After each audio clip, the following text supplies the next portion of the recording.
关注原住民教育议题杂志《原教界》这本双月刊，对2005年出版头一期，到今已经是第100期了。政治大学即阵当咧举办原教界展览，要互民众了解到原教界这17年来对原住民议题经营甲奋斗。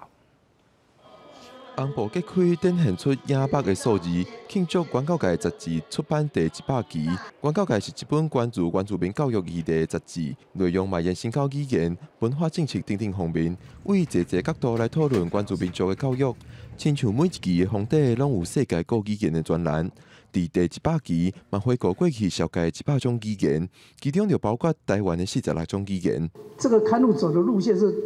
专辑路线，就是丛书路线。等于每一期的杂志就相当于一篇的文章，一本书。那里面呢要写什么的内容呢？就是根据过去这1年来或未来的1年里面，研教界里面有可能的议题。原教界过去的出版拢伫展览当中摆出来，嘛会使扫 QR code 用手机来看。虽然伫网络时代，比起文字的平面杂志，较侪人爱看影音媒体来吸收知识。但是学者讲，原教界也是真重要的平面媒体刊物。平面媒体虽然看起来有点式微，不过，